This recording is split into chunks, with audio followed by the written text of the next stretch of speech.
Children, now we are going to find out what is mean by the mean or average value of alternating current. Okay, now this particular mean or average value of alternating current we are generally finding out for over a half cycle of AC.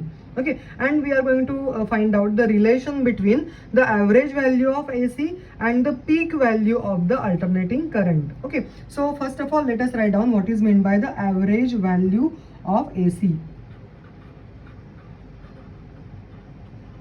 Okay, it is the value of direct current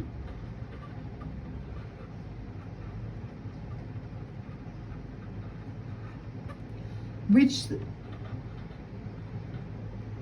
sends the same charge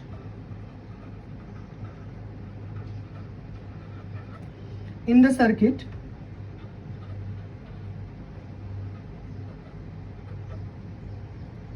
in the same time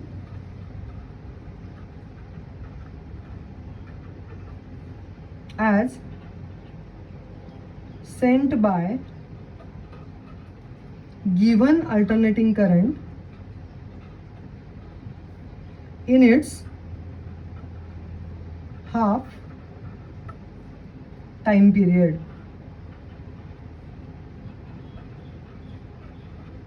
Okay, that is denoted by letter I average, or I can say that it is I mean. Okay, so both the things we can call it.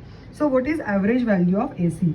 That is a value of direct current which sends the same charge in the circuit in the same time as sent by the given alternating current in its half time period. Okay, and that's what we are saying, that the average value of AC we are going to find out over a half cycle of AC. Okay, now we have to find out the relation between the average value and the peak value. So average value is nothing but I average and peak value is nothing but I naught. So we are going to find out the relation between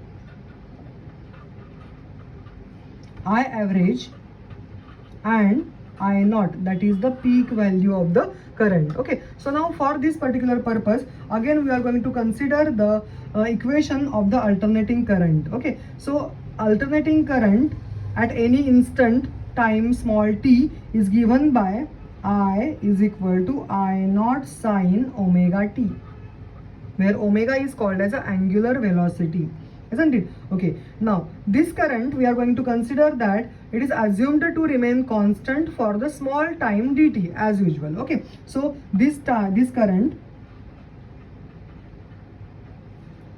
assumed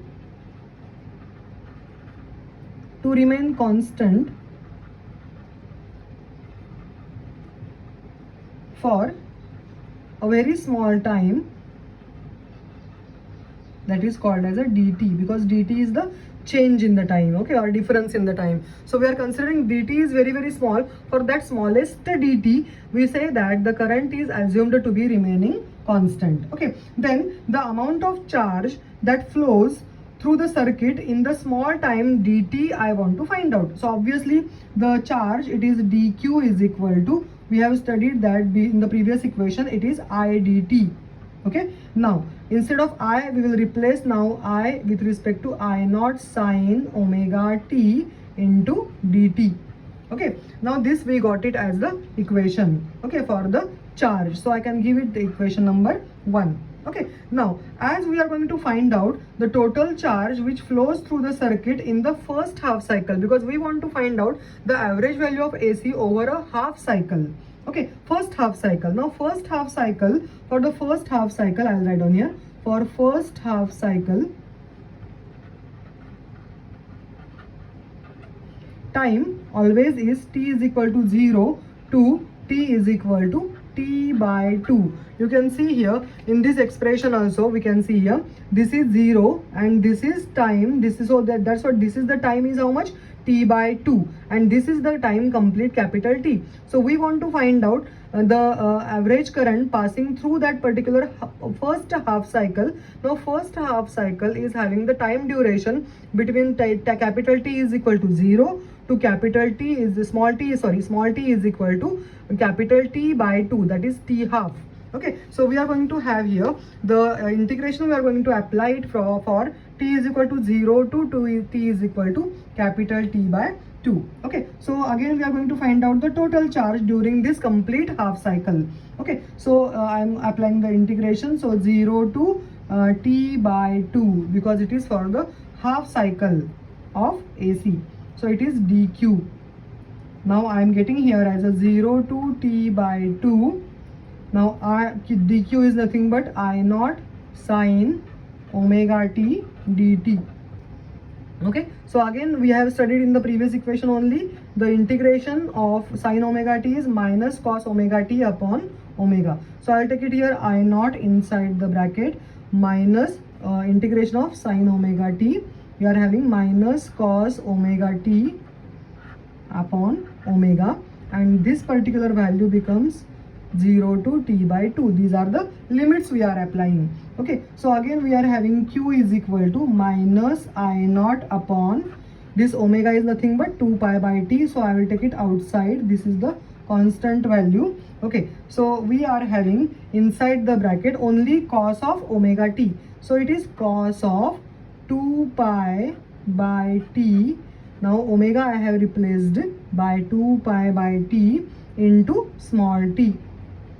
Okay, only what we are going to do now, limits we are applying for t is equal to 0 to small t is equal to t by 2. Okay, so what we will get it here, we will get it here q is equal to minus I naught capital T divided by 2 pi. Again denominator of a denominator is a numerator. Okay, now inside the bracket we are going to apply the limits now again. Okay, so cos of we have 2 pi by t. Now instead of this t we are going to apply as a t half. Okay, so I will write down here t by 2 minus, okay, minus cos of 2 pi by t into, now this t is nothing but 0, so it is multiplied by 0.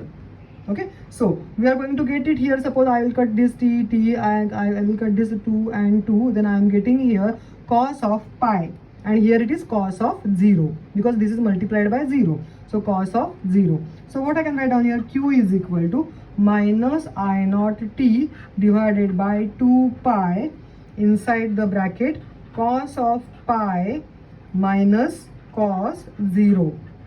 Okay, now we know that cos pi is nothing but, that is cos 180. Cos 180 is minus 1 and cos 0 is also 1, so it is minus 1. Okay, so I am getting here as a I naught t, because this is minus I naught t. Suppose I'll write down as it is, and then we will find out the final expression, multiplied by here minus 2. Okay, so this 2 will getting cancelled out, isn't it? And this minus and minus n become plus. So I'm getting q is equal to I naught t divided by pi. Now this is the total charge over a complete half cycle, isn't it? So we are going to, we have found out this is a charge over a half cycle. Okay, now I want to find out the current, that is called as a average current. So therefore I can write down here the I average over first half cycle of AC is given as I average is equal to, we know that it is charge upon time. Okay, total charge upon total time. Now charge we have found out, this is the charge over a half cycle. Okay, and time is also t by 2, so it is q upon t by 2. Q we have found out, that is 2, we have found out here 2q divided by t. This equation become 2q by t. So now we are going to put here the value 2 by t and multiplied by value of q is I naught t divided by pi. I naught t divided by pi. So we are going to have here this t getting cancelled out, isn't it? So we get it as I average is equal to